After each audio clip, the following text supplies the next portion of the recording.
Hey guys, and welcome to or back to the Pause and Pursuit podcast with your host, Summer Clark. Today I have a very exciting guest episode for you guys. Another one, I know. Today I will be speaking to Zoe Strohäker as she answers your questions about becoming double junior world champion and balancing life and international agility. So I really enjoyed this conversation. I hope you guys do as well. No life update for you guys because I'm trying to get a load of podcast episodes recorded and scheduled. So actually nothing else has happened since I last recorded, since you listened to the last episode last week. But yeah, I've got Ogilvy Dogs tomorrow, so by the time you've listened to this, that will be done, and then Dog Sports Derby the following Sunday. So for you guys listening now, this Sunday. So in next week's episode, I should have some sort of update for you. But yeah, just trying to get super organised with scheduling episodes in advance, freeing up laptop space, etc. So nothing else really to add to this intro. So with that in mind, without further ado, let's get straight into the conversation with Zoe. Welcome to the podcast, Zoe. Before we get into it, do you just quickly want to introduce yourself to my listeners? So who are you within agility, out of agility, all those kinds of things? So, hi guys, I'm Zoe. I'm 18 years old, and some of you may know me as the girl with iSeed. Yeah. I also have another charity called V. She's 8 months old, and I also run with a border collie. He's a borrowed dog, not of me. And yeah, I'm excited to talk with you today. Amazing. So, just a quick question about you first that I have. How long have you been doing agility? I'm really curious.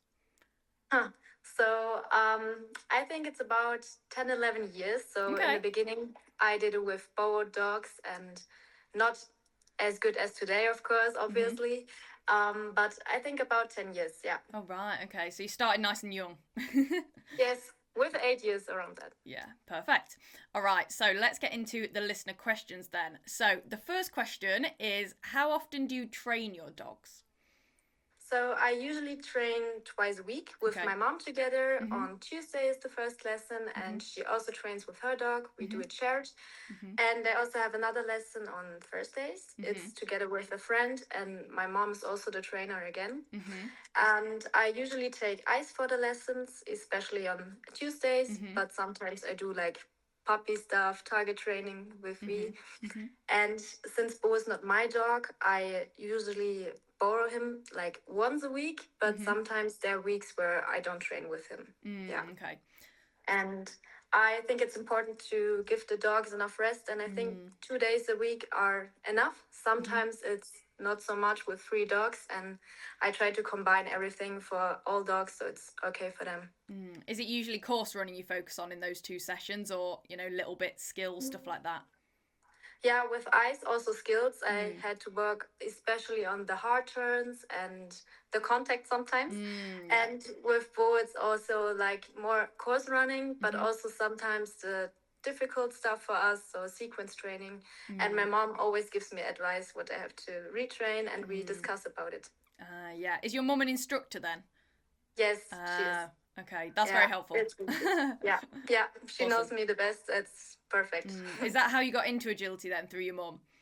Yes, she also did agility for 10 years before I started, and also in a fun way, of course. She had Jack Russell Terriers. I also started with a terrier, but then we did together over time. Yeah, I've seen. I think I've seen photos of your terrier. Was he a Jack Russell or a Parsons? Parson Russell, yeah. Parsons, that's it. Yeah. Yeah. Awesome. No, he's very cute. Yeah. All right. So, question number 2 then. How did you feel when you qualified for EO at Team Germany tryouts? Now, I know this is quite bittersweet because obviously EO didn't actually happen. Yeah. Gutting. Yeah, so at the one side I was overwhelmed because, if I'm being honest, I didn't expect it to this time. But obviously I was very proud and super happy. I couldn't hold my tears back, if I'm being honest. But I was a bit overwhelmed, as I said, but I thought that I wouldn't do it this year. I wasn't stressed. I thought, this year is my last junior year. I can run at Junior Agility Open one more time. So I really had no expectations. And maybe this was the key to my clean runs. I actually think it might be, I think that definitely happens to me as well. Yeah. Yeah, if you're not under pressure, I think it's sometimes easier to run good. Yeah. Yeah, because that's quite rare, isn't it? I mean, I can only think of one person in GB that's done it before, running at juniors and at the adult EO on the same year. That is cool. Yeah, yeah.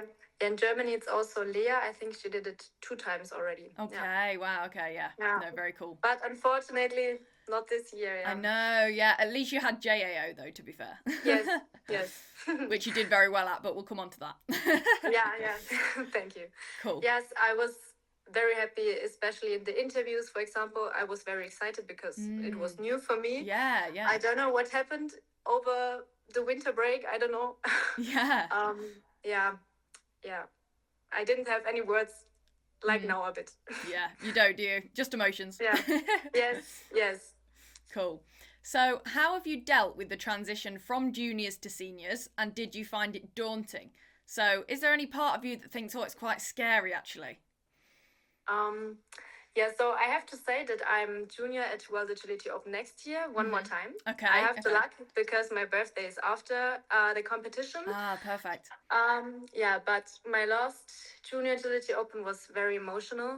So, you know, the junior event is not just the agility runs and the event overall for me, it's also the time with the juniors and the German junior team and the bond we have. And that was a bit hard for me. Yeah, because you're with your friends, aren't you? You know, you're around your friends and Oh my God. Yeah, the friends that live farther away and I don't see them so often. And then the junior team training or the JO was like a meeting of all of them.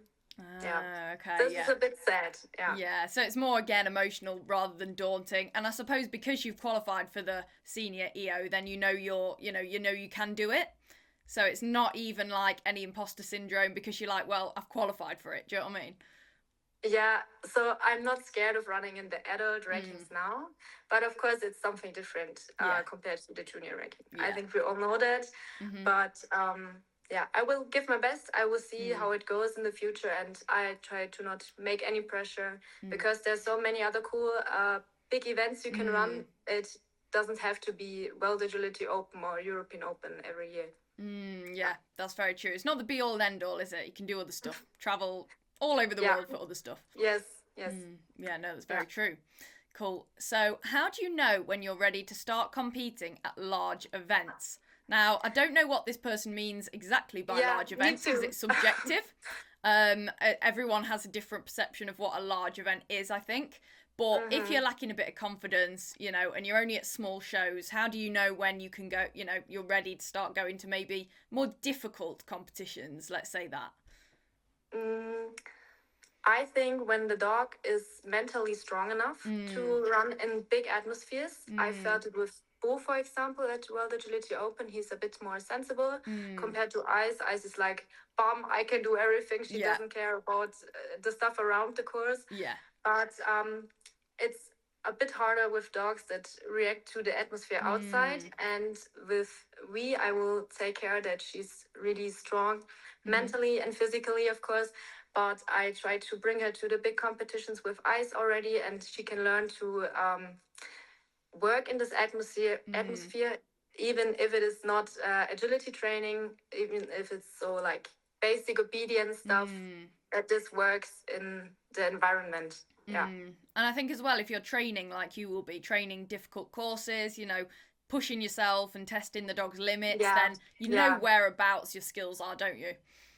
Yes, and if you want to qualify for World Agility Open in Germany or for European Open ABC, I mean, you have to run a specific level already. So you can't qualify if you're not running constantly. So this answers the question already. Yeah, exactly. Yeah, and I think as far as I've had some people say, oh, you know, I'm not gonna try out for Team GB or anything like that because they don't think they're ready. But the only way to know if you're ready is to try. Yes. So I always encourage people to give it a go if they're wondering whether to or not, because then at least they know where they are.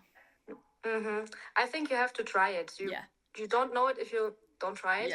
I mean, if your dog is very young and struggles at normal competition atmospheres, then it's obvious. But if V's ready, I would also start at the tryouts and then just see how it goes and get more experience through that. Yeah, you can only train it in the atmosphere, so and it gives you homework as well, doesn't it? You know what skills you then have to go away and work on. Then you come back next year and you're better. So it's the only way, really.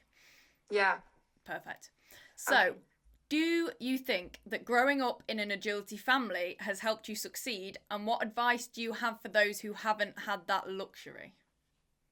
So, first of all, I have to say that when I started agility training, we were not the agility family we are today. So, as I told you, my mom did agility before me, but my sister does agility too, and she started after me. And we slowly came into this agility bubble. And I told you that my mom is my trainer, and I think it's a big benefit. And I think it really helped me to succeed in agility because she knows me the best. I think no other trainer on this world could give me the best advice because she really knows how I and also Bo and me are. She knows you better than anyone in and outside of agility, really. Yes. Yeah, and I think this helps me to succeed because we can always discuss what is good for training. And also in competitions, I can talk with her before the runs and she can give me advice. And it's so good to have a family that supports you from the back. Yeah, and they understand, don't they? Because they've done it themselves. Yeah, no, that's true. I think you know it with people who don't do agility. They don't get the point. They don't understand why you spend for 2 minutes running a whole weekend somewhere completely far away from home. And spend so much money on it. They're like, why would you do that? But we get it. We get it. And it's so cool to have family members that have the same passion as you. For sure. So what about the second part where they say, what advice do you have for those who haven't had that luxury then?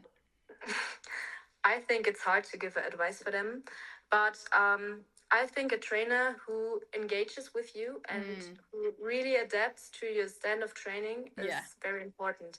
I can think that it's hard to find a good trainer.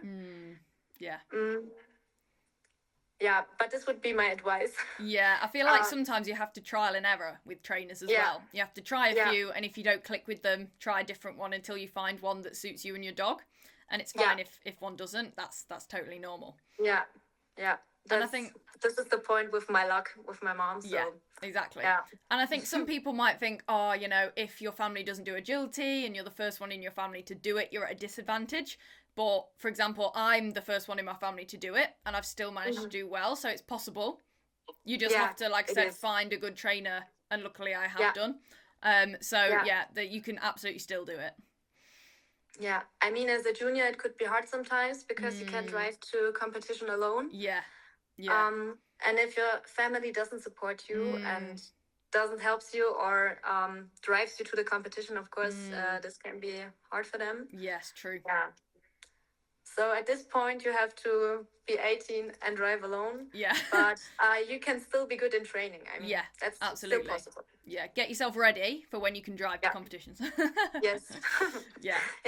But it definitely helps having a supportive family. Like mine don't do agility, but they're very supportive. So I'm lucky in that sense. But definitely can still do it in training. Perfect. So, how do you balance school, friends, training and competing? And do you have a routine that allows you to do this? Because life is very busy and agility is very time consuming, isn't it? Yeah, it is. It is. So luckily I finished school this May at June. Perfect. So at the moment I'm free. I already started to study for the test of medicine because I want to become a vet in the future. So but at the moment I have a bit more free time than when I had school. And I really recognized this problem when the European Open tryouts were 2 days before my final exam. Oh, that's really hard. Yeah. But on the one hand, I didn't want to cancel it, of course, because the first tryout weekend was already good. And I said, let's run the first tryout weekend, see how it goes, and then spontaneously decide if you go to the second one. But if I'm being honest, it wasn't a question for me. Yeah. I really wanted to go there. Yeah. Even if I wouldn't have been good, I really liked this atmosphere there. And it's so exciting to see who made it to European Open. And I think this feeling is just possible if you are there. Yeah. And the runs there in this atmosphere it's completely different at the German trials. So I didn't want to miss it. Yeah. And that's why I didn't study so much for my final exam, or I had to set my priorities a bit earlier, different. Yeah. For example, I had to skip training 2 weeks before. I think most people would have done it earlier, and some people already started to study like 6 months before. Oh, wow, but okay. for me, this wouldn't have been possible with the rest of my weeks and the training. And I often did some late night study sessions. Yeah. And but in the end, it worked out, and that's what matters. And I'm happy that school is over. Now I have a bit more free time for the dogs. Yeah. And with the friends, let's say with the agility friends, it's the best option for me because you can spend time with your friends at a competition. But my other friends, they also like my dogs. They understand that I come a bit later to parties or events. They are already used to it, so it's like normal for them. Yeah, I'm the one that comes a bit later. Yeah, I was exactly because the same. Because of the dogs. After competition. Yeah. And I'm already used to have a bit less sleep before a competition day on Sunday, for example. Yeah. It's okay for me. I'm used to it. But let's say I don't have a real routine. I just try to combine everything, and I try to have a good time management. So I mean, my training is always at the same time. I can plan around it. But it's not always the same. You have to decide spontaneously sometimes.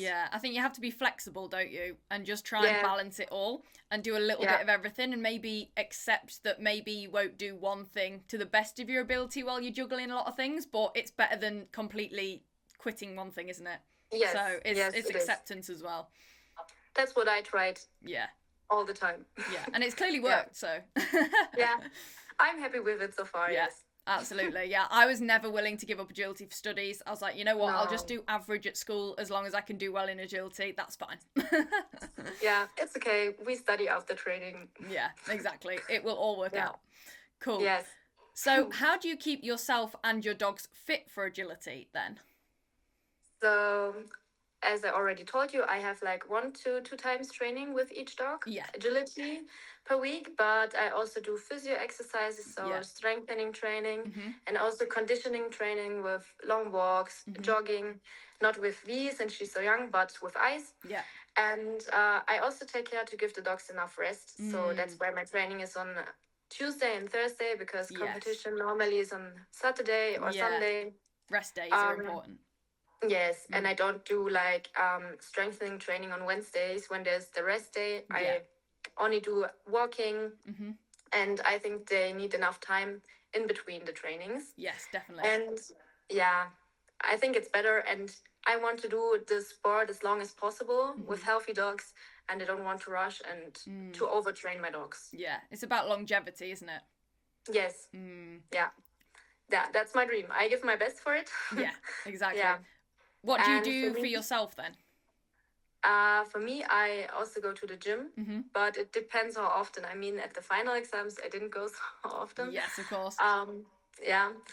So the first priority are the dogs, if I'm being honest. And then I'm coming. Yes, yeah. But if you jog with them as well, then that's, you get to do your fitness with the dogs at the same time, which is good.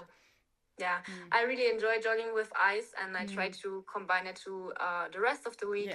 And then gym, I have to see how often I have time between the rest, but I try to do it as much as possible. Yeah, cool. Yeah, that's, I suppose, lower on the priority list, isn't it? So it's if and when. Yes. Yeah. Exactly. That's how I handle it at the moment. Yeah, makes sense. So what is the biggest challenge you face within agility, and how did you overcome it? I had to think about this question a bit longer. But I think you can relate it, or everyone who does agility can relate it somehow. because the gap between a perfect run and an elimination is so small sometimes. Yeah. Like the tiniest handling mistake can decide about the overall result. Yeah. And sometimes this can be a bit frustrating, especially if I do the fault. Yes. I know my dogs are no machines, and I don't expect them to deliver every single run. It's okay. Yeah. But if I make the fault, no. Yeah. I'm then the same. I'm a bit, so hard on overthinking myself, something. but not on the dog. Yes. Yes. Yeah. Yes, I think that's the right way to handle it. But I can be a bit faster frustrated about myself. So if I handle something wrong, especially on an important run, then I'm a bit frustrated about myself. But I make sure that the dog doesn't feel it. And I'm lucky to have my mom waiting at the finish line and telling me, you did that wrong, but it's okay. So she's always being honest with me, but I can talk with her about everything, and this is that's good after an important run. But at the tryouts, for example, when you do the small handling mistake, I think you overthink it a bit more than when you have a normal competition. And I think it's about mental health sometimes. So this matters a lot. And I try to work on it. So I always re-watch my runs. I try to see my faults, and I try to avoid them in the future. Learn from it. So I think with experience, the handling faults get less, but you really have to stick to your routine, and to you have to work on yourself and to improve your handling mistakes. No, I find it really tough as well not to beat myself up too much after making a mistake, because like I said, we know our dogs aren't robots, and we're not robots either, but I feel like we think we should be more than the dogs, and that is tough. Very tough. I think so. My dog doesn't have to be a machine, but I should be. Exactly. Which actually makes no sense, but it is how we think, isn't it? That's exactly how I think.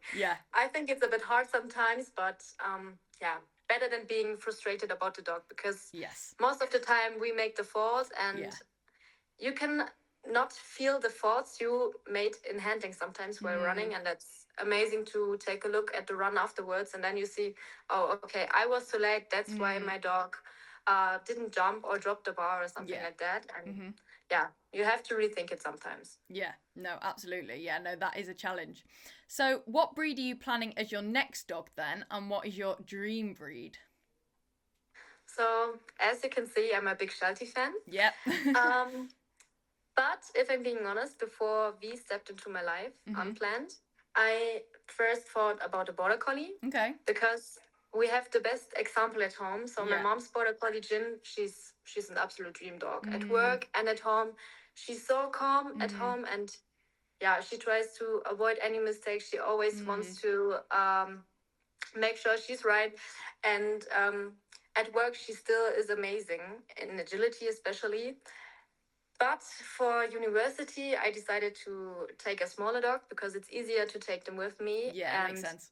I couldn't imagine going like 6 years studying without my dogs. This is not possible. No, that's a lot. No. Makes sense. But my Sheltie heart is full at the moment. I think after university, I would pick a border collie. I just like the eager to work. I know there are many other breeds that are already or are also very good at work, but as I already said, they have the perfect example at home, and Jin is like a dream dog. So I mean, border collie is not border collie, but you know what I mean. I think. No, I get what you mean. I'm the same. I'm like, one day I would like to try a border collie, but at the moment I'm like, I still live at home. I'm getting another spaniel, and I'm like, let's stick to small dogs for now. But one day, when I've moved out, maybe. But small dogs are easier. Yes, they don't need so much space. Exactly. I mean, you also have to care about them, but it's still something different if you want them to take with you into a small apartment. They're easier to accommodate. And travel with and stuff like that, for sure. It's a bit easier, but I think Sheltie and border collie is like my thing at the moment. I already told you that I started with a terrier. And it was fun, but it wasn't easy always. No, I had 2 terriers as well before my spaniel, and I wouldn't get another one for agility. Lovely dogs, but very stubborn. Very hard. Yeah, and sometimes also in the rest of the life regarding hunting and this stuff. I mean, Shelties are sometimes loud, and border collies are heating dogs, but I think it's easier with them. Yeah. Compared to a terrier, for example. Yeah, for sure. In both life and agility, I reckon. Yes. For sure. Cool. So, do you prefer JAO or WAO, and why? That's a hard one because they both look amazing. Yeah, it's a hard one. And I think we have to differentiate between the event and the feeling. So I love both events. Unfortunately, Junior Agility Open was my last time this year. And I already told you that I love the atmosphere and the bond to the German junior team and to the friends you have in also internationally, but also the German ones. I think it's a bit sad that at World Agility Open, there's only one junior per height. Yeah. I think now I'm not a junior anymore, but I think it's a bit sad. And I think juniors support each other sometimes a bit more than adults. Yes, I would probably agree. That, yeah, but I already talked with adults about it, and they agreed. Yeah, so I would say so. I think it's true. Yeah. But when it comes to the courses and the surface, I prefer World Agility Open because I love courses with big distance between the obstacles. And the sand at the location where the World Agility Open was in the last years. It's in Holland, isn't really it? Good. It's really good. Yeah, it's a hall. Yeah. It's also with outside ring, but the important runs, the agility runs are in the hall. Yeah. And I really love the location there. It's amazing. It's so much space. And it's always in the same location, isn't it? It's always the same venue, which I think is helpful as well. Because you know where you're going. So my first World Agility Open was 2023. And that was already in Ermelo. Okay. And I think it's until 2028 or something. It's a longer time in Ermelo, so it stays there the next years. And European Open is also in Ermelo next year. Oh, I see. Yeah, it is. It's the same venue, isn't it? Yeah. Yes, which is an extra motivation to give our best at the tryouts because I really love this location. Yeah, for sure. It's also amazing for walks. I really like the Netherlands. Yeah, it's really beautiful there. Yeah. No, yeah, definitely. I've never done WO because I've always tried out for EO and AWC. And I'm like, 3 is a lot in 1 year for me. But I do like the look of the venue. So I'm excited for EO if I get on because I'm like, I really want to compete at that venue. Yeah. For sure. Yeah. But yeah, no, they're very, very different events because like I said, the vibe's different, the venue's different, everything's different. But yeah, again, it is hard to pick. But yeah, I have to say the WAO or WAO team is also very cool and supportive. But it's still something different compared to the juniors. Yeah, for sure. Cool. So, tell us about your experience running at the German Masters, and is the distance between obstacles as big as it looks? So, this is one of your main videos, isn't it, on your Instagram profile? Yes. And it's went borderline viral, like everyone loves that video, but it does look crazy. It does look crazy. It was. So, when I crossed the finish line, I was like... Yeah. I was a bit out of breath because yes, the distance is as big as it looks. Yeah. And it's because of the horse competition needs a bigger space. So it's a horse competition and it's every time at the same time in the year.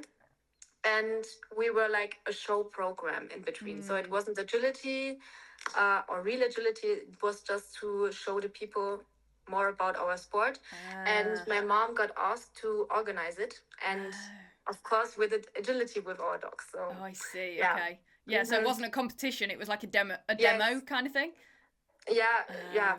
So I think some people thought it was agility competition. I did. I was like, oh my god, that's crazy. Like that can't be legal, like the distances. No. Yeah, it felt illegal. Yeah. Yeah. Ice was amazing though. Yeah, it was, and the viewers, it were so many people. Really, it was amazing to run in front of thousands of people. Yeah, it's I bet. way much more than at a normal agility competition, and also at World Agility Open, for example, there are less people than in this hall in Stuttgart. Yeah, of course. But I knew that they had zero idea of the sport, so I wasn't stressed about it. I knew if I do a fault, I think they don't even recognize it. So and I bet they were more impressed because they're not agility people, so they're like, oh my god, like my non-agility friends, they watch it and they're like, how'd you get a dog to do that? Like, that's crazy. Yeah, it was cool to present agility in the equestrian world, and also to the people in front of the live stream. And afterwards, the video went viral. So I think many people saw the sport for the first time, and that makes me happy. Yeah. Do you know what the distances were exactly? Or was it just, you just kind of did it? Can you repeat it one more time? Do you know what the distances were between the obstacles there? Yeah. I think it was like 40 meters, 50 meters sometimes. Wow, okay, that's a long time. That's a very long time. Yeah. Wow. And I was like, Zoe, where are you? I'm running. And I was like, oh my god. Yeah, literally. Yeah. Bless. No, Ice was amazing. Didn't had a problem with it, but we did. Yeah, for sure. How do you stay calm and focused during a team event despite the pressure of not wanting to let your teammates down? So I struggle with this personally. I much prefer an individual run because if I go wrong, it's just me that's quote unquote let down, not everyone else. Yeah, for me the same. I have so much more pressure when I'm running a team run compared to an individual run, because I know the rest of my team is watching me, and of course I always give my best, but mistakes can happen. Yes, of course. And luckily I only had team members who wouldn't have been angry on me if I didn't do a clean run, for example. And I think if you have a supportive and cool team behind you, then it's easier. Yes, definitely. But I'm a bit more excited before my team runs, especially at Junior Agility Open. And I try to stay calm in situations like this, but it's harder for me than in individual runs. Yeah, no, definitely. I agree. I mean, you did so well at JAO, didn't you, in the team event? You did really well. Thank you. And Thank you. What did you run in the team? Were you like first, second, third, or fourth? In team with Ice, we won both runs. I had a bit bad luck with the surface, so we had bar falls. Okay. And with Semi, we were third place overall. Okay. That's amazing. Bronze medal. And with her, I also had one bar. Because all my dogs struggled a bit with the surface. It was a bit annoying. Yeah. But I couldn't change anything about it. And I just had to accept it. But the other one was clean with Semi. So I think it wasn't a problem of the mental health or something. It just was the surface. Yeah. I mean, more like, you know how there's 4 of you in a team, isn't there? Did you run first, second, third, or fourth in the team? If that makes sense. When did I run? Yeah. The order, you mean? Yes, the running order. Yeah, that's what I meant. Okay, sorry. That's okay. I was the last one in both teams. See, I think that's the most pressure, isn't it, running last? Because you know whether you have to either go clear or whether you have to just blast it and get the time up. Or get the time down. I had the luck with Ice Team that my other teammates always had like clear rounds. I think only in the agility run was one not clean. Yeah. So I was like, perfect. My team was already very good. I could do it without any pressure. But in my other team, some of them had a bit bad luck. And that's why I had more pressure. But I was happy that it was Semi. Yes. So Semi is my other borrowed dog, and she's like very safe. So she always listens. She's she's super brave. And Ice is more wild sometimes. And I'm a bit more scared of team runs with Ice, if I'm being honest. Yeah, definitely. Not as comfy of a dog, is he? Yeah, not always, no. It is better now, but yeah, it's sometimes a bit hard to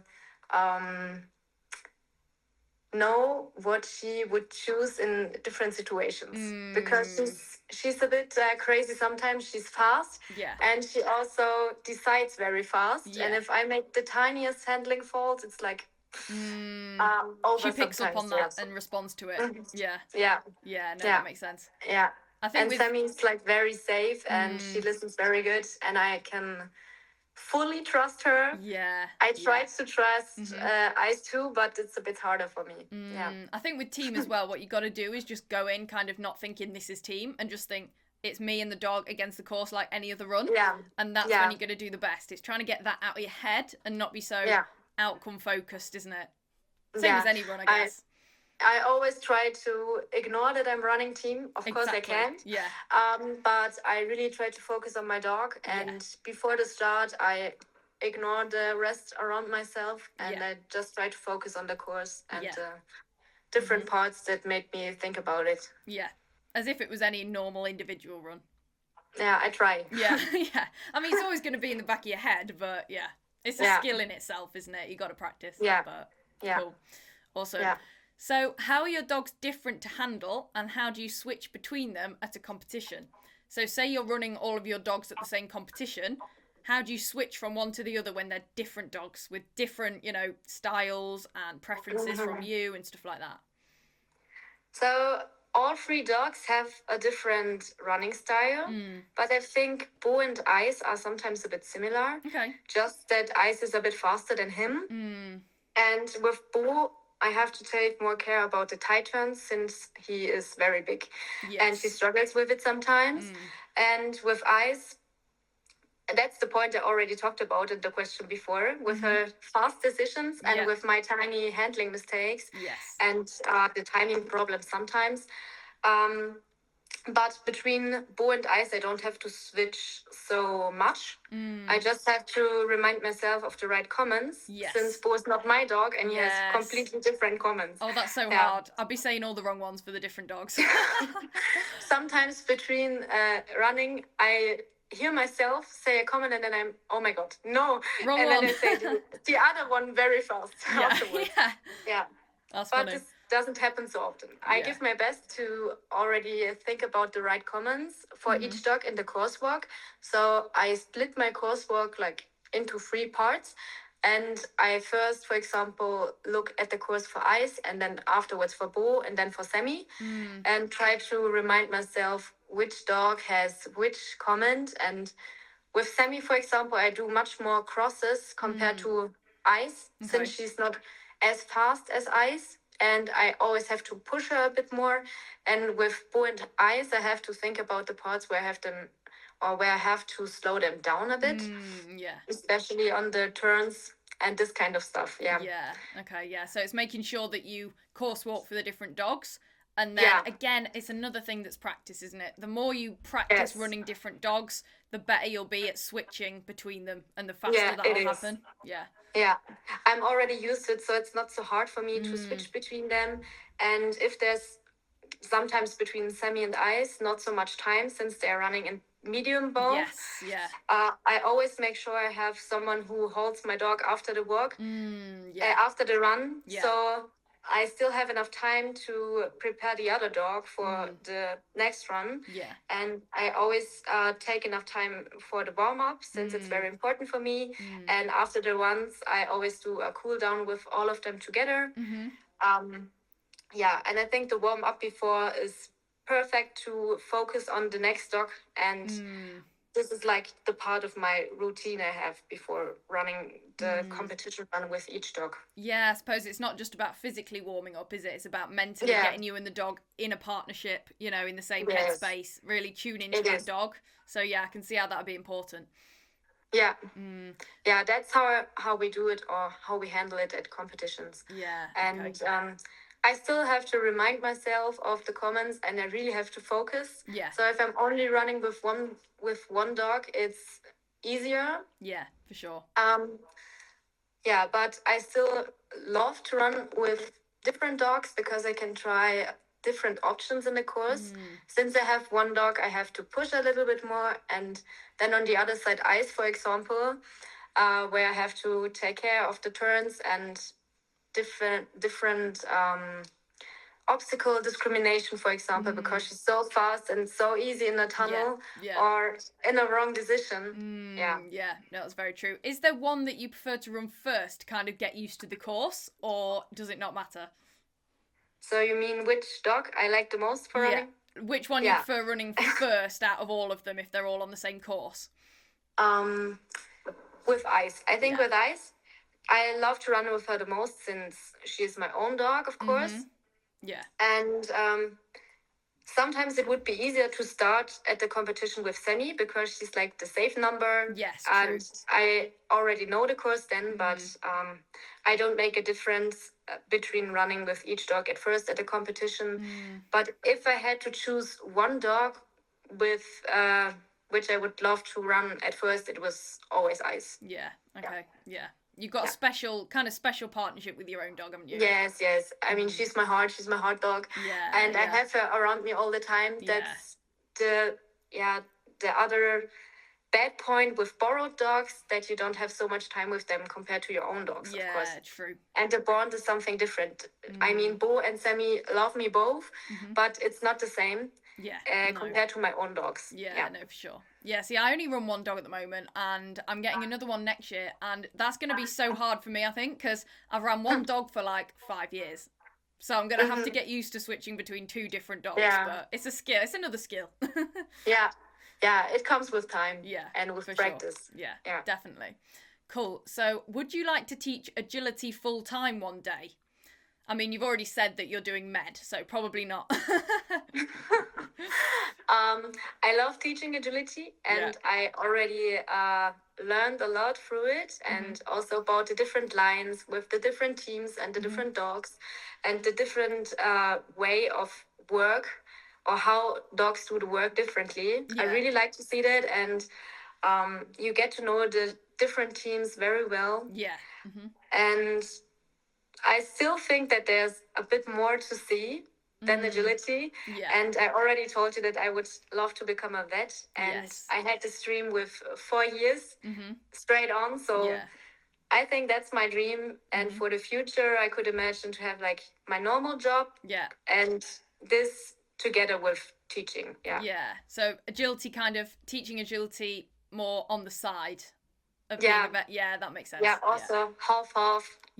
Split it. Yeah, because I think doing just one thing and one thing only gets a lot, doesn't it? So to have both passions, I think is perfect.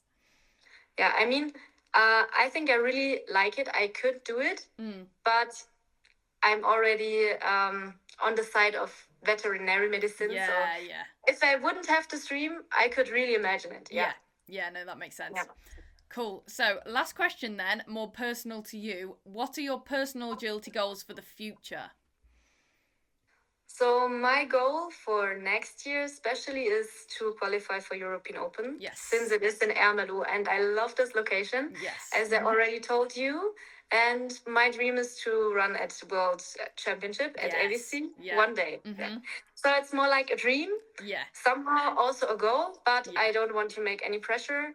And I know things are possible, but mistakes can happen so fast. And especially the last part of the tryouts in Dortmund in Germany is like crazy. The unexpected faults ever happen there. So I know it's not so easy, and I don't stress myself about it.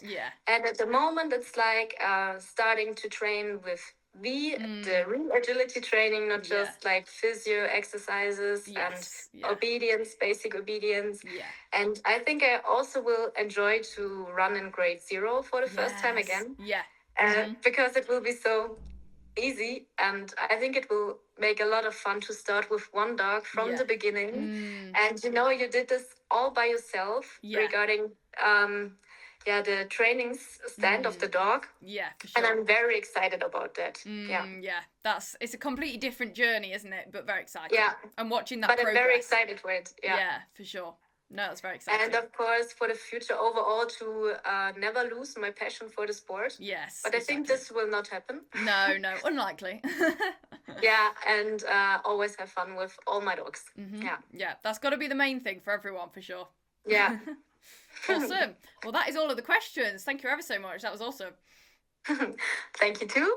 No worries. Such cool chat with Zoe today. Thank you again, Zoe, for hopping on the mic with me today. I really enjoyed that. I hope you guys did as well. As always, if you enjoyed today's episode, please do leave the podcast a 5-star rating and review on Spotify or Apple Podcasts. That would mean the absolute world to me. Also, make sure you're following the podcast on whatever podcast streaming platform you choose. That way, you're not going to miss any future episodes. I've got lots more exciting guests lined up, so you don't want to miss those. If you're following, you will get notified when podcast episodes go live, so make sure you're doing that. Also, please do keep sending me your podcast topic requests and recommendations. So, guests you would like me to have on in the future and what you would like me to talk about specifically with those guests. Also, ideas for me in solo episodes. So, things you want me to talk about in episodes where it's just me speaking, send those over. You can send them via DM on social media at Pause in Pursuit or Summer Clark, pretty much on all of the platforms.